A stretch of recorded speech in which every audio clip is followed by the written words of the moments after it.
Hey guys, tonight we will step into a freezing winter night of 1457. Within the grey stone walls of a Welsh castle, there is no music, no feasting, only the desperate cries of a 13-year-old girl. Imagine this outside. Snow falls thick. Inside, candlelight flickers, and a child, still young enough to play with dolls, struggles to give birth to the future King of England. History has never been so tragic and so cruel. And to be honest, if you complain that adolescence is tough today, you surely would not survive in the world of Margaret Beaufort. So, before you get comfortable, take a moment to like the video and subscribe, but only if you genuinely enjoy what I do here.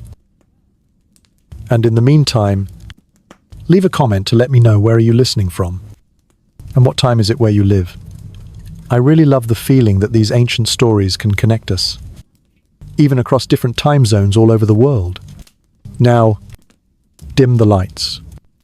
Maybe turn on a fan for that soft background hum, and let's ease into tonight's journey together. You are there, in the cold chamber of Pembroke Castle, watching a 13-year-old girl struggling between life and death. Margaret Beaufort's breath is shallow, her eyes wide open in the flickering candlelight. Sweat soaking her hair still scented with childhood. Beside the bed, older women exchange grave glances, their hands endlessly rubbing bundles of herbs, scattering herbal ash onto glowing embers so that smoke of lavender and rosemary drifts through the room. They hope the fragrance can ease the pain tearing through that frail young body. This is not just an ordinary birth. This is a political gamble. For the child in Margaret's womb is Henry Tudor, who would later become Henry VII and end the long civil war called the Wars of the Roses. On one side stood the House of Lancaster with the red rose. On the other, the House of York with the white rose. And both had drowned England in the blood of nobles for nearly 3 decades. Yet in that moment, the entire future of the Lancastrian dynasty depended on the laboured breath of a girl struggling to give birth. If you think exams or work deadlines are enough to push you into crisis, try placing yourself in Margaret's situation. Instead of losing points for a late submission, a single missed breath meant the royal bloodline would end. It shows how the idea of teen pressure in the 15th century truly cannot be measured on the same scale as ours. As the contractions made Margaret scream until her voice grew hoarse, Jasper Tudor, the brother of Edmund, her deceased husband, paced the corridor outside. His footsteps struck the stone floor with a heavy echo, each step like a countdown for an entire dynasty. Jasper was only in his early 20s, yet already bore the burden if Margaret died. The Tudor line would end here. If the child did not survive, their dream of power would vanish like smoke. Do you notice how the great upheavals of history are sometimes decided in a small chamber, by nothing more than the fragility of the human body? Strange to think that an empire could pivot because the pelvis of a 13-year-old girl was too narrow. This is a detail often overlooked. Margaret's unripe body was permanently damaged. After this birth, she would never again conceive a child. Doctors today could explain clearly with medical terms, but in the 15th century, it was almost seen as the sacrifice of the body in exchange for a dynasty. Historians still debate whether Margaret was ever offered a caesarean section. Some medical texts of the time show that such a procedure existed, but the mortality rate for the mother was nearly absolute. Some argue that Dr. Carlion may have considered it, but the final decision was to let nature take its course, since at least there was still a chance of survival. You see, even then, medicine was a political calculation, as much as a means to save life. After nearly a full day, faint cries finally rang out. A baby boy was pulled from Margaret's nearly broken body. In that instant, the room held its breath, then erupted when Henry Tudor, the future king, let out his first cry. Margaret was nearly unconscious. Yet in a fleeting moment, she still managed to gaze at her son, her eyes gleaming with a spark of hope. You might think this is a happy ending, but no. This was only the beginning of a long chain of tragedies. The price of that moment was a body that would never heal. She was only 13, yet already a mother, a widow, and a political pawn for many to seize. Imagine your 13 years might have been about writing diaries or hanging posters of idols, while Margaret's 13 revolved around keeping herself alive and protecting a dynasty. What few know is that after this birth, Margaret became especially devout. She would pray for hours in the chapel, sometimes on her knees until they bled. Some say this was her way of seeking comfort from trauma, a mechanism to turn pain into meaning. But other scholars believe her piety was a political tool. She wanted to shape her image as a woman of God, a shield for her hidden ambitions. Historians still debate this fiercely. Was it faith or calculation? Perhaps. As often, the answer is both. You see, in Margaret's era, religion and politics intertwined like two sides of the same coin. One could pray in the morning and sign an execution order by afternoon. She was no exception. But one thing is certain. After that birth, Margaret was no longer a child. She transformed into a woman with unbreakable resolve and a burning ambition to place that only son upon the throne. If you think today's tiger mothers are intense, try comparing them with Margaret Beaufort. Extra classes, exams, or school choices. All modern worries pale beside protecting a future prince from being assassinated by half the country. To be fair, attending a parent-teacher meeting today is far easier than negotiating alliances with warlords. From her sickbed, Margaret recovered slowly, but her mind only grew sharper. While her weak body lagged, she began to learn how to observe politics, to memorize faces and ambiguous words. Jasper Tudor, the young uncle who sheltered her, became her first political tutor, teaching her how to read between the lines, how to hear what was left unsaid. These skills, as you will see, would later turn Margaret from a victim into one of the most formidable players on the English chessboard of power. At this point, you might wonder, how could a young girl with ruined health, living in a patriarchal society, possibly turn the fate of a nation? That is precisely the point that fascinates historians, who endlessly write, argue, and debate about her. Some praise Margaret as the silent architect of the Tudor dynasty. Others claim she was merely a pawn who happened to be in the right place at the right time. And you know what? The truth lies somewhere in between those extremes. Like every other fragment of history. You see, when Henry Tudor was just born, Margaret Beaufort was only 13 years old and already a widow. Edmund Tudor, her much older husband, had died in captivity at Carmarthen only months before the child was born. So you can imagine Margaret, who had nearly died in childbirth, also had to endure life alone, without a husband, without protection. Put lightly, by today's standards, she was the very first teen single mom recorded in English history. But this was not some romantic television drama. This was England in the 15th century, a time when the Wars of the Roses were consuming the kingdom. A newborn with royal blood was not simply a joy, it was a flag, a symbol for others to exploit or to destroy. Margaret understood this quickly, and from that moment on, she no longer lived for herself. But for Henry, a clear historical fact, Edmund Tudor died in prison in 1456. The cause still uncertain. Some sources say he succumbed to disease. Others hint at poison or assassination. Historians continue to debate his death, for in those times, a nobleman's sudden fall was rarely natural. For Margaret, the outcome was already written, her husband gone, her unborn child in her womb, and she herself not yet grown, thrown into the storm of politics. A little-known detail when moving to Pembroke Castle under Jasper Tudor's protection, Margaret often had to travel in harsh conditions.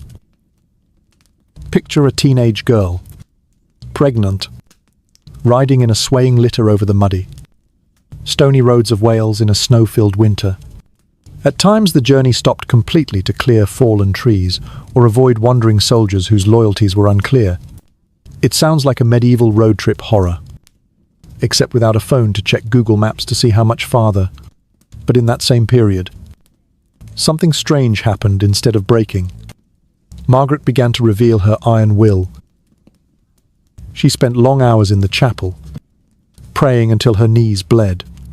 Some modern scholars believe this was post-traumatic stress disorder, PTSD, as we call it now. But others insist Margaret turned her suffering into a political tool, crafting the image of a woman of God, so that others would hesitate to harm her. And as you know, historians still debate to this day where faith ended and strategy began. During Henry's childhood, you can imagine the rare moments mother and son shared. Margaret looked at her boy as if he were both her only light and the chain that bound her life. Her maternal love was both tender and desperate, for every glance at him reminded Margaret of the agony of childbirth that had stolen her youth and her health. Love was there, but interwoven with a trauma she could never escape. Then, for safety, Henry was left in the care of Jasper Tudor in Wales. And here lay the tragedy. Margaret could only see her son a few times each year.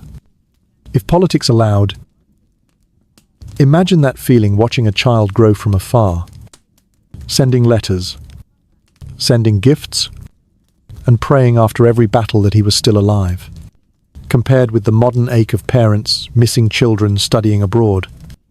Margaret's was truly hardcore level. Her son was not in America or Australia, but in the middle of a battlefield. It was also during this time that Margaret remarried Sir Henry Stafford. This was not a marriage of love, but a political arrangement to protect land and status. Stafford leaned toward Yorkist sympathies, while Margaret's blood was Lancastrian. It was a marriage of sharing a bed, but dreaming different dreams. But she accepted, for her own safety and, more importantly, for Henry's. You see, even while still very young, Margaret had already learned to survive through compromise. Compared with today, it is like working for a company you dislike, just to keep your paycheck for the family. The difference is that in the 15th century, instead of a work contract, Margaret's contract was marriage, and the penalty for failure could be death. The next major event came in 1461, the Battle of Towton, the bloodiest battle ever fought on English soil, with 50,000 soldiers engaged. The result, the House of York won decisively, and Edward IV took the throne. That turned young Henry Tudor, only a few years old, into a thorn in the new king's side. The threat of assassination always hung over him. Margaret, though far away, spent her days and nights gathering information, building a small intelligence network of servants, merchants, and even clergy. It sounds like a modern spy film, but she was truly doing exactly that. The strange part is that, even in such a bloody age, Margaret invested in books and knowledge. She studied law, theology, and politics, and built a private library that was rare in England at the time. Historians say this very foundation gave her the ability to read the board of politics like a master strategist. To put it lightly, if Margaret lived today, she would be a heavy consumer of political podcasts and self-help books, not just scrolling TikTok to pass the time. And from here, you can clearly see one thing. Margaret Beaufort was no longer a pitiable child. She began to transform into the underground architect of an entire dynasty. You are now in 1471, and England has just been shaken by the Battle of Tewkesbury. That was the clash that wiped out the last hope of the Lancastrians, Prince Edward, son of Henry VI and Margaret of Anjou. was killed right there on the battlefield.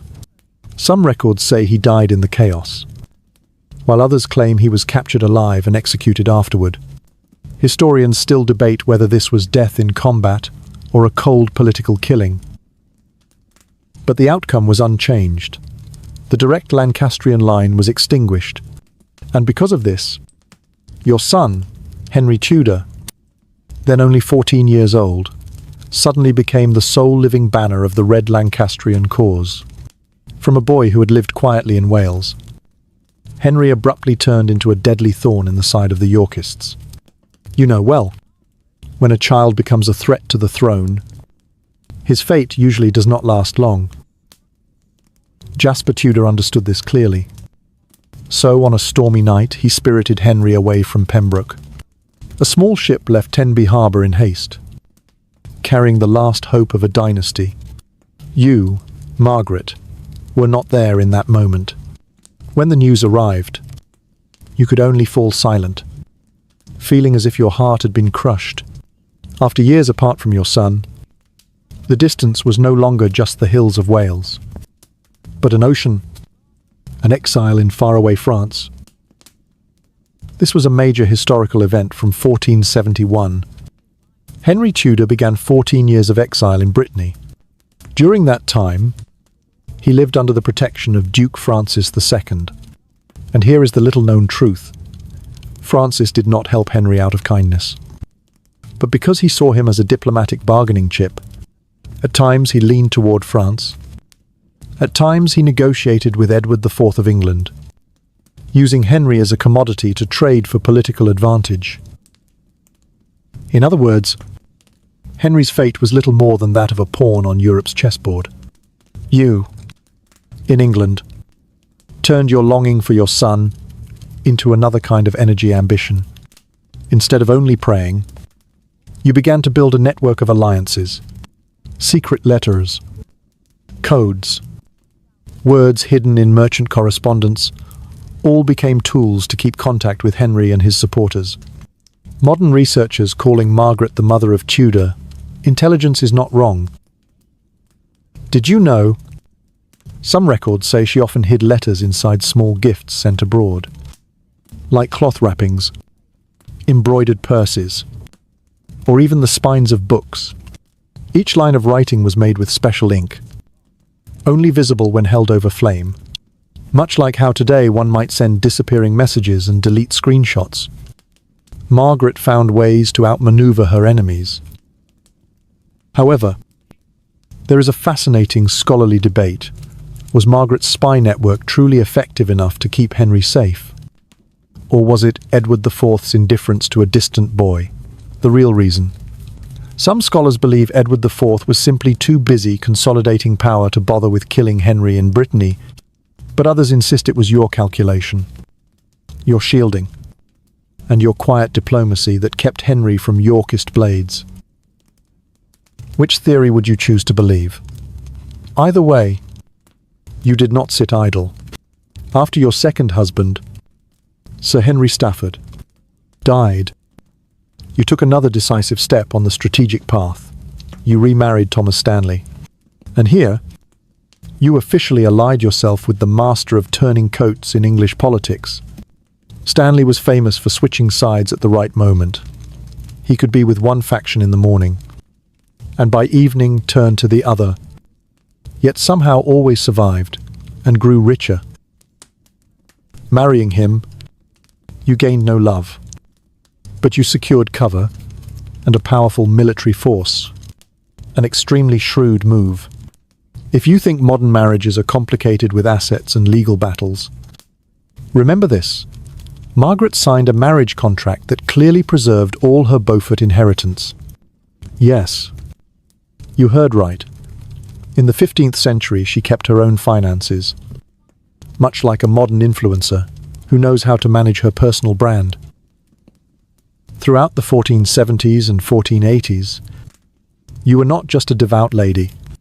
You were a patient player of the political game.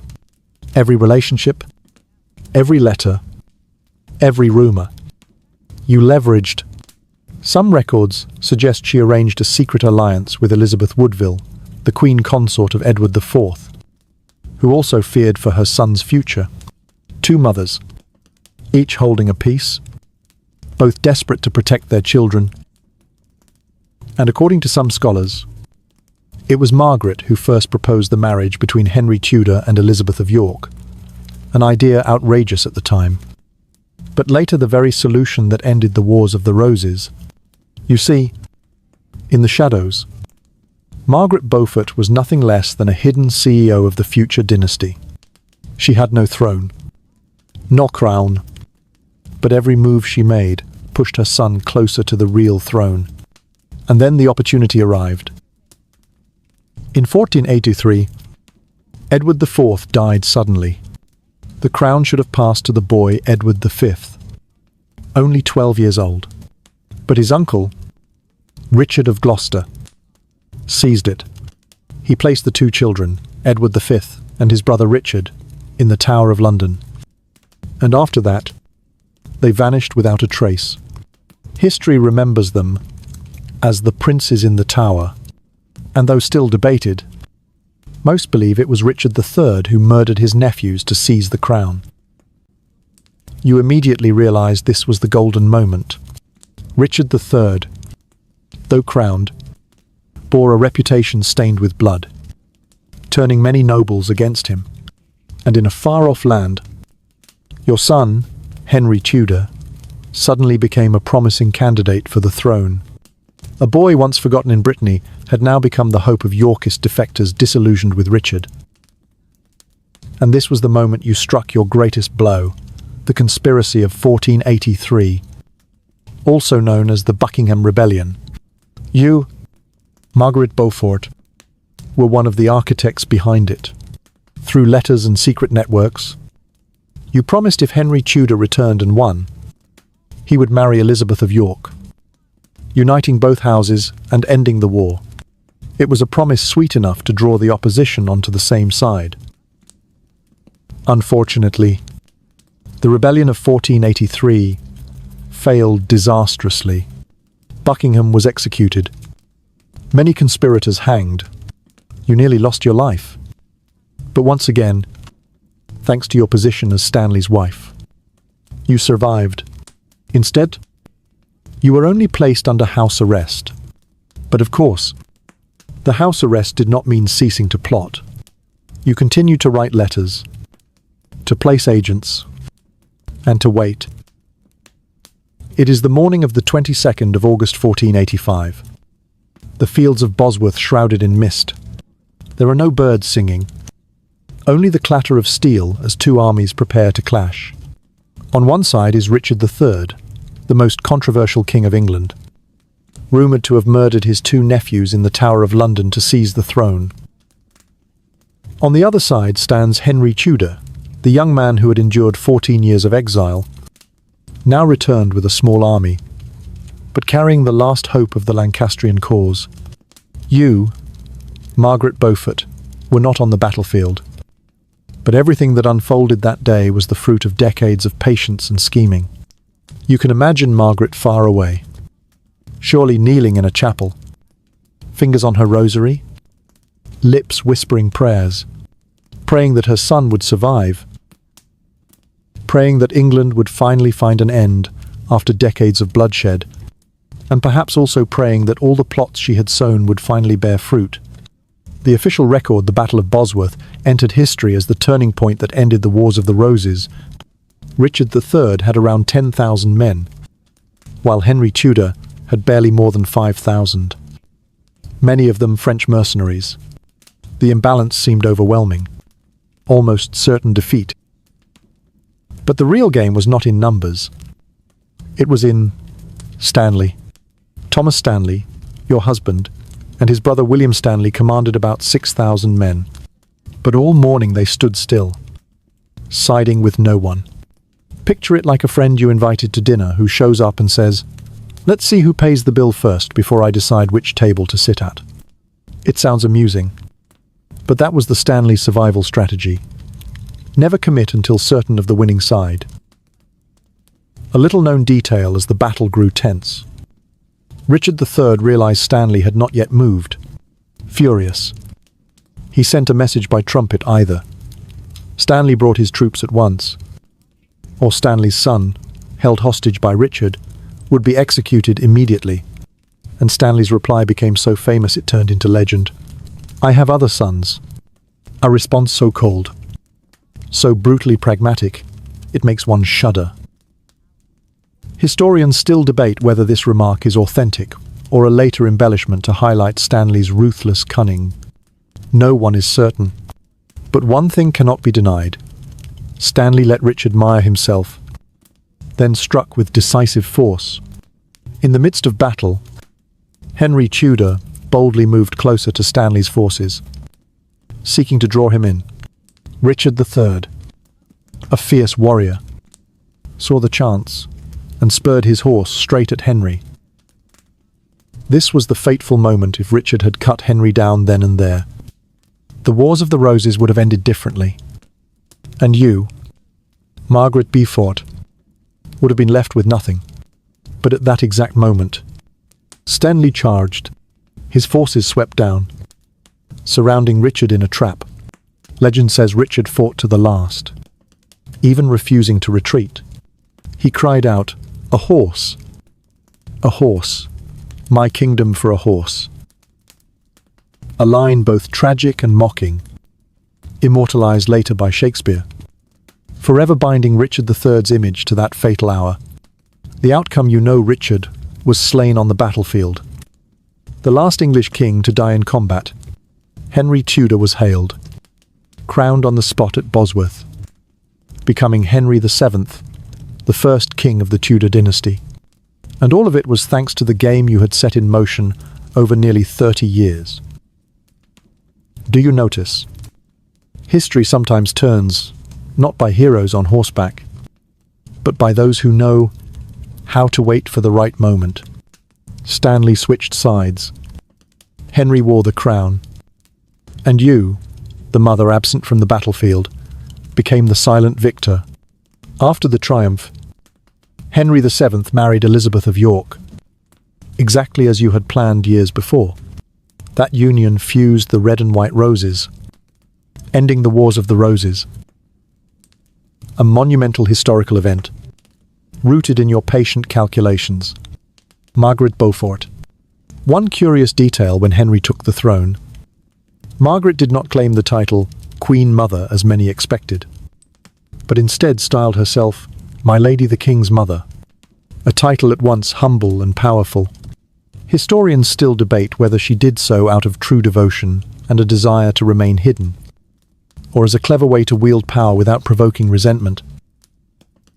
Either way, none deny within the Tudor court, her influence was greater than that of many actual queens. And in the end, when you entered your final years, you could smile from a 13-year-old girl nearly dying in childbirth. You had remade yourself into the architect of a dynasty. No throne, no crown, yet you laid the foundations for a lineage that would rule for over a century, producing figures who shook all of Europe. Among them Henry VIII, your grandson, and Elizabeth I, your great-granddaughter. The story of Margaret Beaufort closed when she died in 1509, only days after her grandson Henry VIII was crowned. A perfect ending, the mother who had fulfilled her mission, handing the Tudor century to posterity. And you, lying now in the quiet, dark, I can listen to the night wind at the window, realizing that those tragedies and intrigues are nothing more than distant echoes. From the cries of pain in Pembroke Castle to the shouts of "Long live the King" at Bosworth, all are but fragments in your sleep tonight. You sit there, letting your mind drift with the wind, and you realize that Henry VII's victory at Bosworth was not a full stop, but a comma in a long symphony. For when a new dynasty is born, it requires more than a sword. It needs symbols, legitimacy, and a guiding hand behind the scenes. And that hand belonged to you, Margaret Beaufort. Picture England after 1485, a nation exhausted by 30 years of civil war, nobles cut down like wheat, common folk longing only to plough their fields in peace. In that setting, Henry VII was no gallant knight on a white horse, but a survivor, fragile, sickly, half a lifetime in exile. How could he possibly build authority? The answer lay in the marriage you had charted years before Henry wed Elizabeth of York. A marriage romantic on the surface, but in truth the greatest peace treaty in English history. The official record, the wedding of 1486, united the red and white roses into the Tudor rose, a brand logo still stamped everywhere in England, from castles to souvenir teacups. You see, medieval PR was not so different from today, except they had no Instagram to post wedding stories. Another little-known detail at that wedding: Margaret Beaufort did not appear as a quiet mother of the groom sitting aside, but as a central figure. She walked beside the new royal couple, sometimes even described as the second mother of the nation. From then on, she shaped a unique role, not queen, but above every other woman in court. Historians still argue about the true extent of your power. Some insist Margaret intervened directly in policy, even deciding outcomes in trials. Others claim she served only as advisor, while Henry VII held the real authority. Either way, you were present in every sphere, strengthening law, managing estates, even guiding charitable projects. Imagine this: a young girl once forced to marry, forced to give birth, forced into widowhood, now becomes the financial CEO of the entire Tudor dynasty. Margaret skillfully gathered wealth, maintained the Beaufort estates, and turned them into resources that sustained the court. Today, many scholars call her the chief accountant of the kingdom. If there had been a medieval ranking of powerful women, Margaret would surely have been at the top. There is a strange detail few notice. Margaret was extremely strict about food and personal habits. She often fasted, prayed, and lived so simply that many believed she deliberately built an image of a saintly woman to contrast with the extravagance of queens and nobles. You see, it was nothing less than a sophisticated personal marketing strategy, crafting her own brand as a moral symbol. So her words always carried weight. But do not think she was only a pious mother. Margaret also knew how to use networks of spies and news to control the situation. She kept ties with merchants, clergy, and even servants in noble households. While her son ruled in public, you operated in secret, like a radar system, scanning the entire realm. Some modern scholars even compare her to the character Varys in Game of Thrones. It may sound exaggerated, but the truth is, no rumor in England escaped her ears. Another important historical fact: Margaret founded some of the oldest colleges at Cambridge, Christ's College and St. Hove. John's College. Yes, a woman who had sacrificed her childhood to politics became the one who laid the foundation for England's future intellectual elite. Students at Cambridge today may not think of her while studying for exams, but in truth, they learn under the shadow of her legacy. And perhaps you find it striking: a powerful mother, after placing her son on the throne, chose to invest in education. If this is not a power woman of the Middle Ages, then who is? There are also scholarly disputes about your image in later years. Some sources describe Margaret as so devout she was extreme, always dressed in black, fasting, and sleeping on wooden boards instead of soft beds. But other sources claim this was propaganda shaped later to paint her as a holy matriarch. The truth likely lies somewhere in between. Margaret was both a woman haunted by childhood trauma and a pragmatic politician willing to use austerity to bolster her image. And then, you too came to your end. In 1509, only days after Henry VII died, and Henry VIII, your grandson, ascended the throne. You drew your last breath. A complete ending. You had fulfilled your mission. No more the pain of 13. No more the fear of exile. Only legacy left behind, a dynasty lasting more than a century. A political symbol, and a story of the power of a woman's will in an age of men with swords. If you listen closely, in the quiet night you may still hear the echoes of that story. The cries of a girl in Pembroke Castle, the clash of swords at Bosworth, and the whispered prayers in Westminster Chapel, all blending together, like a lullaby, both gentle and haunting. And you may smile, though the world has changed. There are still people like Margaret Beaufort, leaving their mark not with the sword, but with resilience, intelligence, and patience that transcend time. Imagine this: a young girl once forced to marry, forced to give birth, forced into widowhood, now becomes the financial CEO of the entire Tudor dynasty. Margaret skillfully gathered assets, maintained the Beaufort estates, and turned them into the resources that sustained the court. Today, many scholars call her the chief accountant of the kingdom. If there were a medieval ranking of power women, Margaret would surely be near the top. There is a strange detail that few notice: Margaret was extremely strict about food and personal habits. She often fasted, prayed, and lived so simply that many believed she deliberately created the image of a saintly woman to contrast with the extravagance of queens and nobles. You see, that was nothing less than a refined personal marketing strategy, building her own brand as a moral symbol, so that her words always carried weight. But don't think she was only a pious mother. Margaret also knew how to use networks of spies and information to control the situation.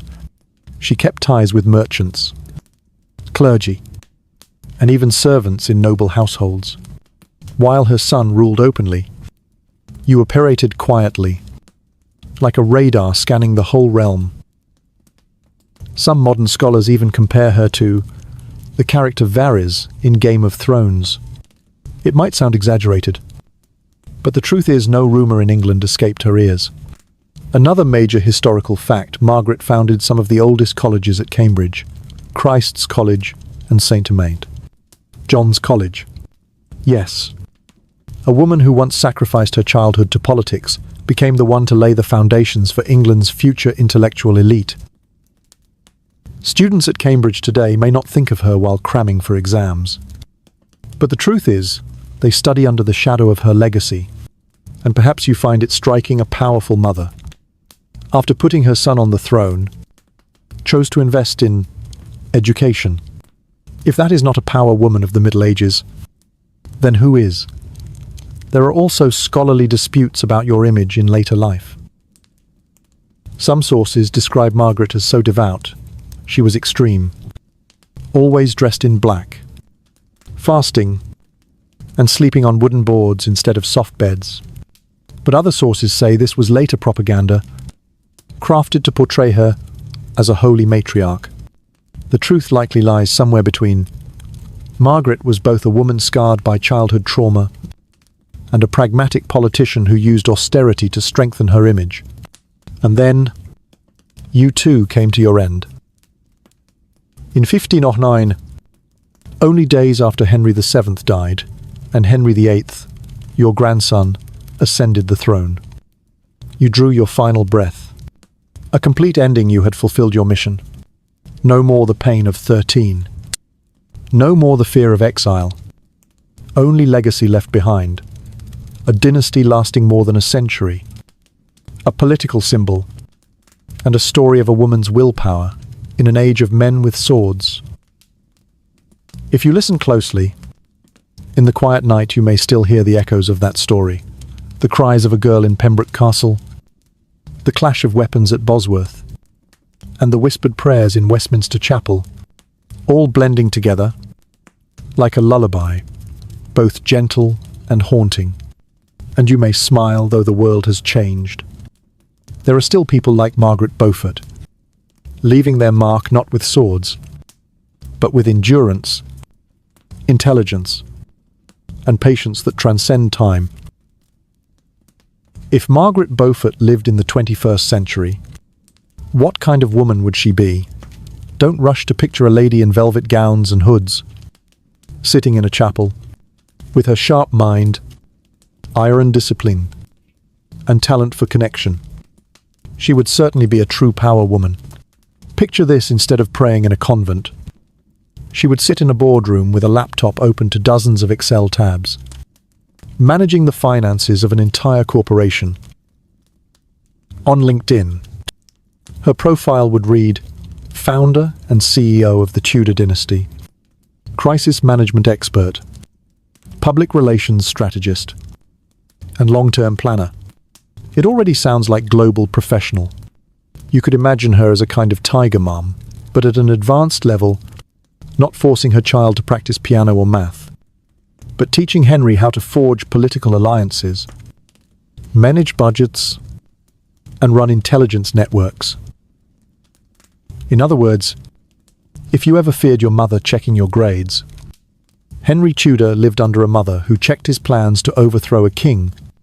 On social media, Margaret would certainly not post glowing selfies. She would share philosophical quotes, "Patience is not waiting. It is waiting while laying out strategy." Or, "Once you control information, you control power." And you know, each post would go viral, as if she were a medieval life coach in digital form. Perhaps she would even launch a YouTube channel, like the one you are listening to now. But instead of telling stories to lull you to sleep, she would livestream political strategy. 5 ways to survive civil war and make your son King of England. It would sound both like a self-help video and an online course guaranteed to sell out. Of course, a touch of irony. Imagine Margaret on Instagram, captioning a photo of her with a teacup, praying for peace, but planning for war. A line both deep and sharp, perfect to trend on every platform. Most importantly, in the modern world, Margaret Beaufort would never let life impose itself upon her. Whatever her starting point, she would always turn things in her favor, for herself and her family. And that lesson, whether in the 15th century or the 21st, still holds true sometimes. True power is not in shouting on the battlefield, but in waiting patiently for the right moment to change the game. Now imagine, after Henry VII took the throne, you, Margaret Beaufort, did not simply sit idly in the palace. In truth, you stepped into an entirely new role: spiritual patron, political advisor, and nearly the brain behind the throne. People called you many titles, but the most striking remained, "My Lady the King's Mother." At first it sounds gentle, but in reality it carried a unique position. No queen dared slight you. No courtier dared neglect you. One important historical fact often overlooked after Henry VII won at Bosworth: he did not rush to punish the Yorkists. Instead, he issued a special decree. Anyone who had opposed him before his coronation would be pardoned. This legitimized his victory, making it as though all opponents had committed treason against the lawful king. And you can see Margaret's hand in this, a clever step that both cleansed the opposition's guilt and declared Henry's legitimacy from birth. Another curious detail, though: mother of the king, you chose to live in a separate residence, not inside the palace. Why, some scholars say it was to keep a humble image, a nun within the court. Others argue it was a strategy of power. Living apart meant you could receive guests, build networks, and pass messages without the court's control. To joke in modern terms, if Margaret had Facebook today, she would surely keep active status off, yet always be online. Historians still debate, did Margaret truly intervene deeply in national policy? Or was she simply a figure behind the scenes? Some records state she even sat on the judge's bench with male justices, her signature carrying the same weight as the king's. But other records downplay her role, saying she only gave spiritual counsel. And you, listening now, might smile. In truth, She was far too clever ever to be caught showing her hand openly. The greatest power is the power no one can measure exactly. Now, let's expand a little. Margaret's legacy lay not only in the court, but also in education and religion. She was the founder of two major colleges at Cambridge, Christ's College and St. John's College. Just think, a medieval woman once treated as a reproductive tool became someone who built the foundation for thousands of scholars to come. You can see the paradox here. A person stripped of her youth, yet whose legacy nourished generations after. Another fascinating detail: Margaret took particular interest in printing and spreading religious books.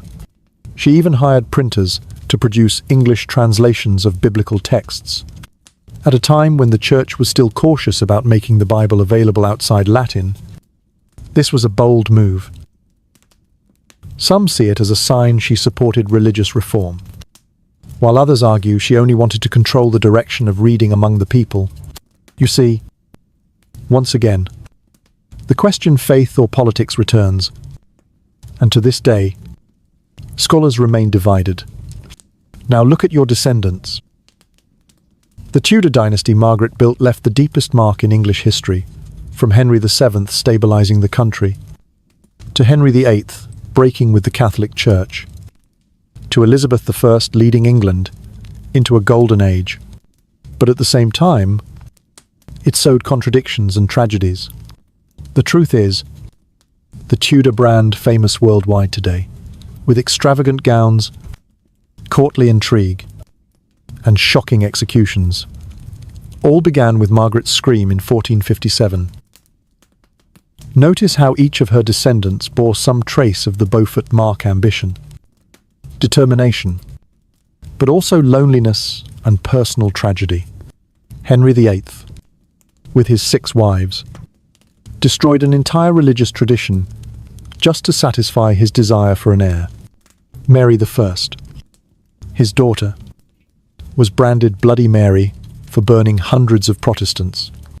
Elizabeth I chose lifelong celibacy, turning solitude into the strength to rule for over 40 years. You see, all of them, whether in triumph or failure, repeated Margaret's lesson, sacrificing the personal for power and the endurance of the dynasty. Historians sometimes debate, was Margaret's sacrifice truly worth it?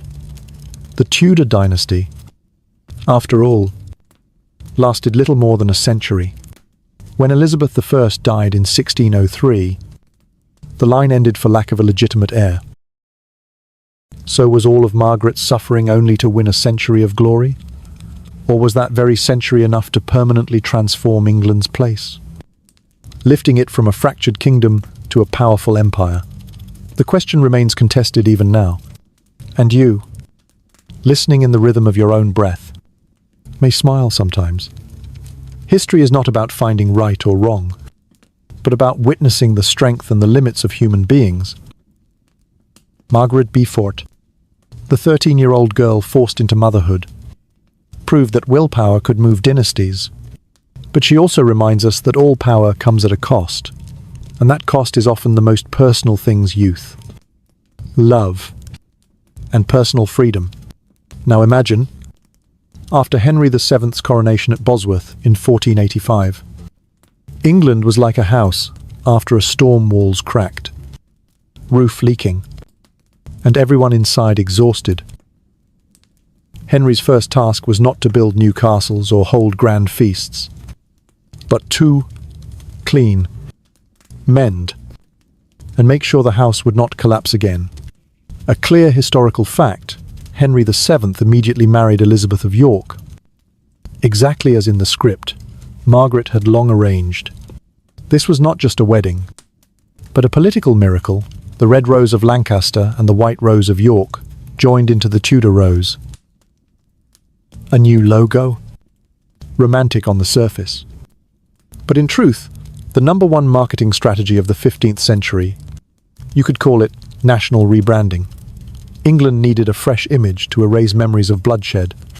But Henry was not only skilled in symbols, he was also extremely skilled at managing money.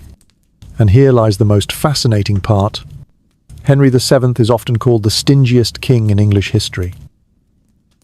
He saved every penny, recorded every detail so carefully that in today's archives, people still find his expense books. With entries like 2 shillings for the chimney sweep, or 1 penny for a merry singer at the gate. If Henry VII lived today, he would surely be addicted to budget tracking apps. His bank account always in surplus. Yet, he would never buy you a cup of coffee. A little-known fact, Henry VII liked to wear lavish clothes, but all of them were carefully mended many times. There was one ceremonial robe he wore so often that when it was altered, the tailors had to add new fabric to cover the patches. Both amusing and odd, a king founding a new dynasty, yet resembling an old man guarding his winter sweater. Yet this stinginess was not entirely bad. Thanks to his financial management, Henry VII left his son, Henry VIII, an unprecedentedly full treasury.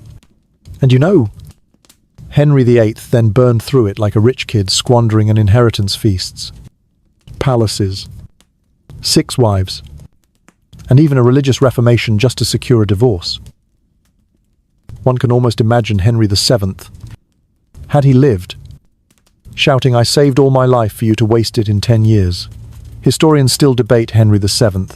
Was he a great king who brought stability, or merely a greedy tyrant who drained his people?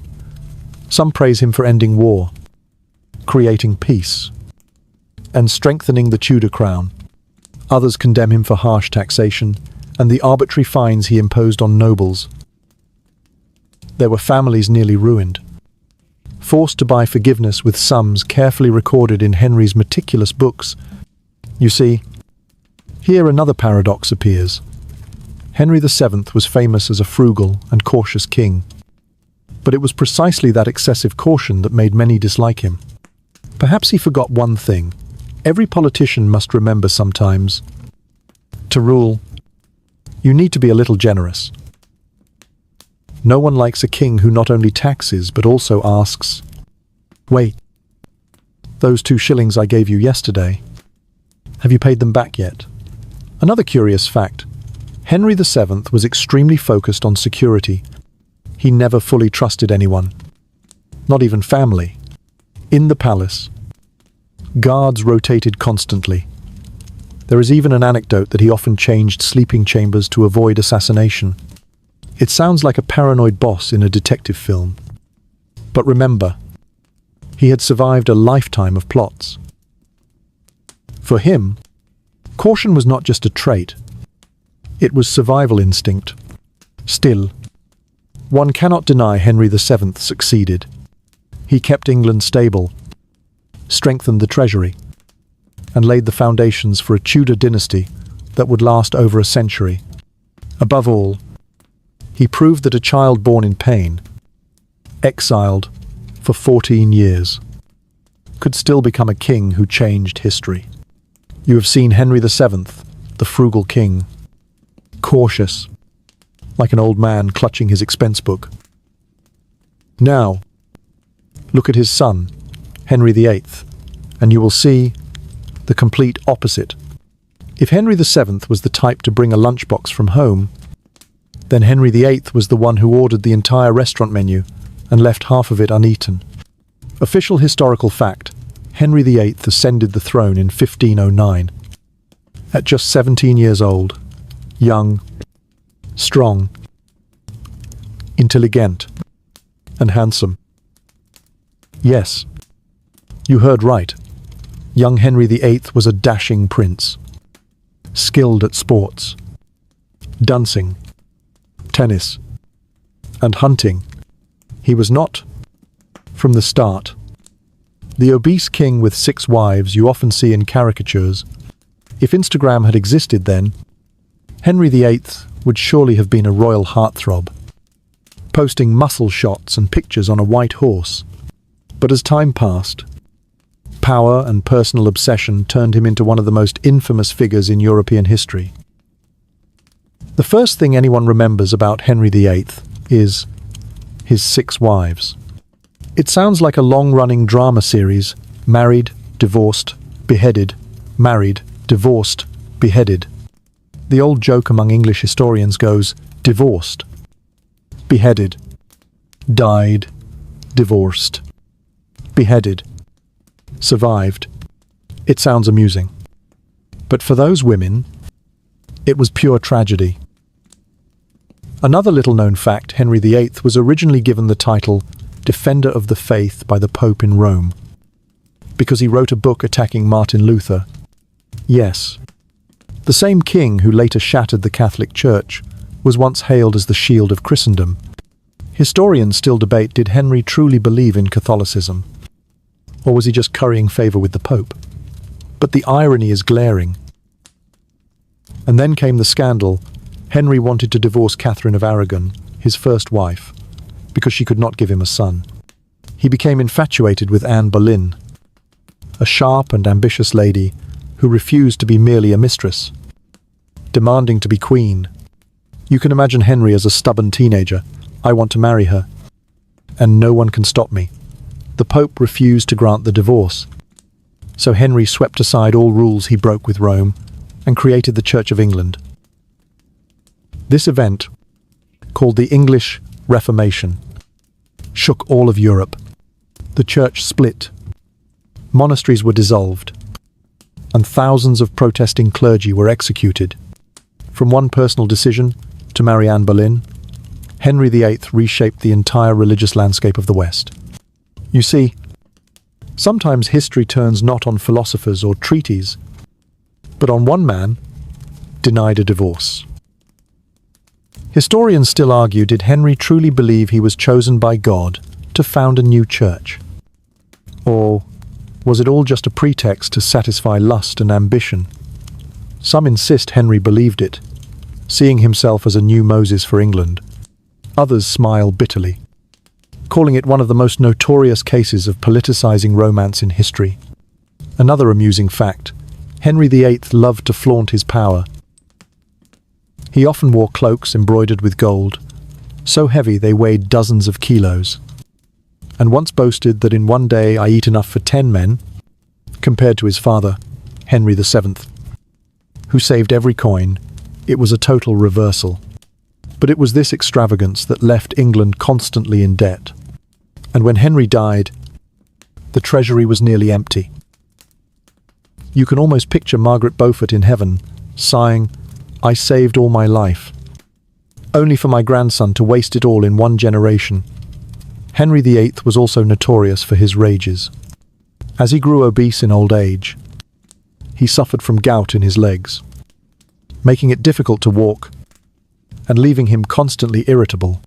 Some historians even suspect he may have suffered mental disorders caused by head trauma from a riding accident. Either way, his reign was a mixture of golden achievements and brutal violence, an England freed from Rome's control, but also a nation living in fear under the absolute power of a quick-tempered king. You see, from the patience of Margaret Beaufort, to the thrift of Henry VII, to the extravagance and violence of Henry VIII. These three generations resemble a dramatic family saga. And that is exactly what makes Tudor history both captivating and exhausting. You cannot look away, but you also cannot stop sighing. Now imagine, after all the upheavals of Margaret Beaufort, Henry VII, then Henry VIII with 6 wives and a bloody religious reformation. The Tudor dynasty entered its 3rd generation, Elizabeth I, and here was the brightest jewel, the one who transformed England from a chaotic kingdom into a European power. Elizabeth was born in 1533, the daughter of Henry VIII and Anne Boleyn, a mother executed when she was only 3 years old. Imagine, what childhood could be more tragic? She grew up in insecurity, sometimes recognized as a legitimate princess, other times branded a bastard, removed from the line of succession. If she lived today, Elizabeth would surely be called the most dramatic child in history. An official fact, in 1558, Elizabeth ascended the throne after the death of her sister Mary, the First Bloody Mary. At that time, England was nearly destroyed by religious civil war, Catholics and Protestants tearing each other apart, blood flowing in the streets. And Elizabeth, only 25, had to shoulder a nation full of hatred. Many feared she would become another Mary, or worse, a puppet of the nobility. But Elizabeth proved the opposite. A little-known fact, Elizabeth was a master at using her personal image as a political tool. She chose to remain single, styling herself the Virgin Queen, and used that image to keep all of Europe both intrigued and cautious. It was as if she told every nation, "I am married to England, and no one else shall share that place." It sounds theatrical, but in reality, it was genius strategy. By never marrying, she avoided being controlled by foreign powers. Historians still debate, was Elizabeth truly celibate her whole life? Or was it only a political brand? Some sources say she loved Robert Dudley, Earl of Leicester, deeply, and even considered marrying him. But the rumours remained rumours, and Elizabeth skillfully kept her secrets until her death. You see, she was the master of branding, long before marketing was invented. Another major event in Elizabeth's reign was the naval battle against Spain in 1588. The Spanish Armada, then the world's superpower, launched an invasion of England. The outcome seemed certain, but storms, clever naval tactics, and sheer luck gave the English victory. Elizabeth appeared before her troops at Tilbury, wearing armour, on horseback, and declared the famous words, "I have the body of a weak and feeble woman, but I have the heart and stomach of a king of England," a statement both heroic and cutting, which stunned Europe. What is strange is that, during Elizabeth's time, English culture bloomed like never before. Shakespeare, Marlowe, Spenser, the entire golden age of literature flourished under her reign. Scholars still debate, was this Elizabeth's doing, or just fortunate coincidence? Either way, it cannot be denied. She created the stability where art and thought could flourish. Another curious detail, Elizabeth was extremely strict about her appearance. She often painted her face with white lead to achieve smooth skin, a habit that seriously harmed her health.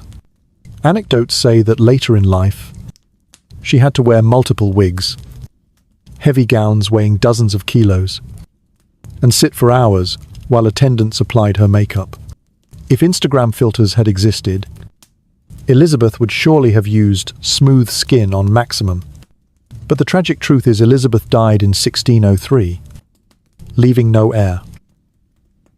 The Tudor dynasty ended after 118 years of turmoil and glory, passing the crown to the Stuart line. Thus, all of Margaret Beaufort's sacrifices, all the plotting, wars, and bloodshed, in the end, only won a century of brilliance, before fading. Historians still debate, was this a short-term victory or a long-term turning point? For though the Tudors were brief, they set England on a new path: independent religion, radiant culture, powerful navy, and the beginnings of a global empire. You see, from Margaret Beaufort's scream of pain in 1457 to the lonely death of Elizabeth I in 1603, an entire dynasty closed, like a story you have followed from beginning to end. And within that story lay every shade: pain, hope, betrayal, and glory. Do you notice? The Tudor dynasty ended in 1603. Yet today, more than 400 years later, it still haunts the English imagination and the world's. Everywhere in London, from museum to souvenir shops, you still see the Tudor rose, the portraits of a bloated Henry VIII, or Queen Elizabeth I with her massive ruffled collar. To call the Tudors a national brand is no exaggeration at all. One clear fact: Shakespeare, England's greatest playwright, wrote many plays about this era, from Richard III to Henry VIII. But you must remember, Shakespeare was not a historian. He was an entertainer. He embellished, exaggerated, and turned figures into stage symbols. For example, Richard III was depicted as a hunchbacked villain, while modern archaeological evidence shows he only had mild scoliosis. Historians still debate, did Shakespeare unintentionally distort Richard's image, or deliberately dramatize him to please the Tudor court, which wanted to portray Richard as the villain to legitimize Henry VII's power. Another little-known detail, Margaret Beaufort herself continued to be mentioned in theological lectures and moral writings for centuries after her death. She was regarded as the mother of English education, having founded 2 major colleges at Cambridge. Today, at Cambridge, statues and memorials still honor her. If you walk through the old courtyards, you might feel Margaret's presence, like a strict mother still watching over students studying for exams. As for Henry VIII, his legacy was very different. His image in films and novels is often that of a gluttonous, pleasure-seeking man who changed wives as easily as changing clothes. The television series The Tudors, 2007-2010, even recast him as a charming bad boy, making modern audiences both admire and despise him. You see, history is not just for study, it is also for entertainment. And sometimes, people prefer a handsome Henry VIII over a grumpy, obese king, Elizabeth I. However, is remembered differently. Her image in posterity is that of an independent, proud, intelligent, and decisive heroine. The English see her as the symbol of the Golden Age, a powerful navy, a flourishing art scene, and rising national pride. Yet modern historians still debate, was Elizabeth's reign truly perfect as remembered? Or is that only an idealized memory? For in reality, her reign also saw famine, plague, and social unrest. But collective memory often keeps the light and forgets the shadows. One interesting detail in the 19th century, during the Victorian era, there was a craze for collecting portraits of Tudor figures. Old paintings were displayed in palaces, and both Henry VIII and Elizabeth I were revived as national icons. Some noble families even hung portraits of Henry VIII in their drawing rooms as if to boast, "Our ancestors once served the king." You see, the Tudors became a kind of celebrity poster. And even today, Tudor tourism is a thriving industry. Hampton Court Palace, once home to Henry VIII, welcomes millions of visitors each year.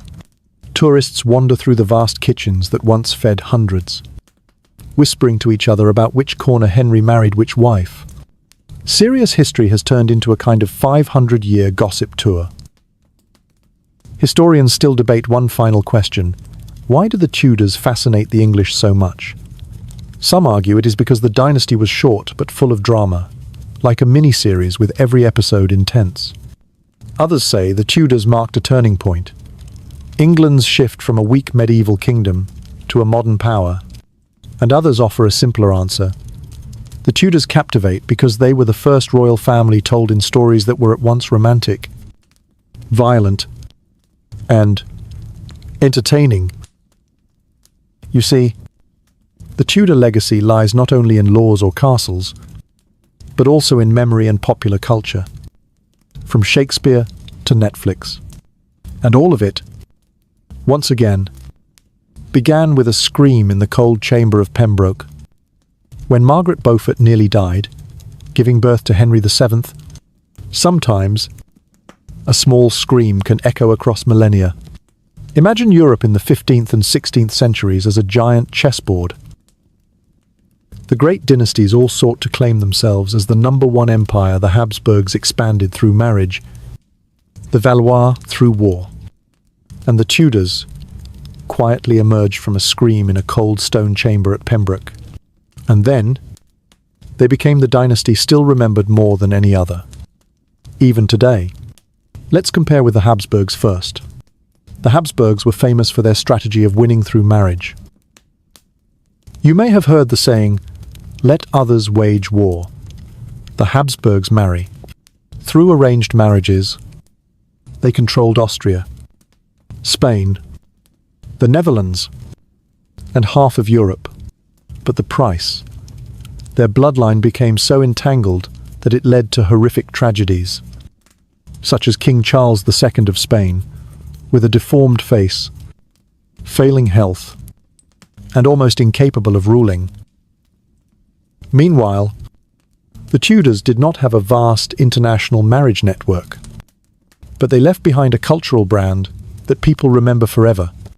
Next to the Valois of France, they ruled for centuries, were wealthy, with the early Versailles palaces and lavish feasts admired across Europe. But the Valois were consumed by religious civil wars, torn between Catholics and Protestants, leading to bloody massacres like the St. Bartholomew's Day massacre in 1572. The Tudors also faced religious division, but instead of endless chaos, they turned it into reform. Henry VIII divorcing and breaking from Rome. Elizabeth I stabilizing the Church of England. A small dynasty, yet one that shifted the entire balance of religion in Europe. A little-known fact in terms of wealth. The Tudors lagged far behind the Habsburgs and Valois. The Habsburgs controlled silver and gold from the New World. The Valois spent fortunes in their French palaces. Meanwhile, Henry VII recorded every penny in his ledgers, and Henry VIII squandered so much that the treasury was left empty. Yet it was precisely this poor, but full of character quality that made the Tudors stand out. You can think of the Tudors as a wildly successful indie band, while the Habsburgs and Valois were sprawling corporations, one short-lived but unforgettable hit, the other long-lasting but easily lost in tangled details. Historians still debate, why did the Tudors, lasting just over a century, haunt collective memory more than dynasties that ruled for hundreds of years? Some say because they ended the Wars of the Roses, a bloody civil war. They are remembered as bringers of peace. Others argue it's because each Tudor figure was so dramatic, Margaret steadfast, Henry VII miserly, Henry VIII scandalous, Elizabeth I brilliant. It's like a television series, each season with a different protagonist, but every season a hit. Another interesting detail: while the Habsburgs and Valois flaunted grand palaces and noble bloodlines, the Tudors came from a background of questionable legitimacy. With no strong hereditary claim, Henry VII was only a distant descendant of John of Gaunt through the Beaufort line, which had once been considered illegitimate. Yet he still triumphed at Bosworth and founded a dynasty. You see, the Tudors were like the ultimate underdog, the weak who turned the game around, and that's the kind of story people love to hear. In broader comparison, the Tudors were like a short but dazzling flash of light, while the Habsburgs were a steady but smouldering flame. The Tudors left behind a golden cultural age with Shakespeare, a powerful navy under Elizabeth I, and a national symbol, the Tudor rose, that survives to this day. Meanwhile, the Habsburgs left lessons of genetic failure, and the Valois left memories of bloody religious wars. You see, the Tudor legacy stands out not only in history books, but in the collective imagination. The English remember the Tudors as the Golden Age, while the Habsburgs and Valois are remembered mostly for their tragedies. That's why when you hear the word Tudor, you immediately think of vivid figures like Henry VIII or Elizabeth I. Not a dry list of treaties and marriages like with the Habsburgs. So you have journeyed with me through the Tudor dynasty, from the agonizing scream of Margaret Beaufort in the cold chamber at Pembroke, to the crown her son Henry VII won at Bosworth, from the scandalous extravagance of Henry VIII with his 6 wives, to the radiant glory of Elizabeth I, who led England into its golden age. The Tudors lasted just over a century, short compared to the Habsburgs or Valois, yet they blazed like a torch. They left behind an England independent in religion, strong in naval power, brilliant in culture, and confident in stepping onto the world stage. And it all began with a 13-year-old girl forced to give birth, a Margaret Beaufort with no throne, no crown, but with the will to shift the course of history.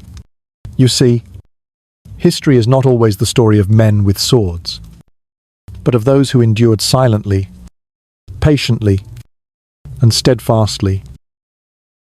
Margaret's scream in that winter night of 1457 still echoes, reminding us that the greatest strength sometimes comes from the weakest place. And now, as you lie still, eyes closed, let those distant tales drift away like mist. No more crowns, no more struggles for power, only the rhythm of your breath and the quiet surrounding you. May you have a deep, peaceful sleep. Let these gentle historical stories lull you into dreams, where all tragedy and glory dissolve into distant whispers. Tomorrow, when you wake, you will feel lighter, as if you have traveled through the long memory of humanity and returned to the stillness of your own self. Good night.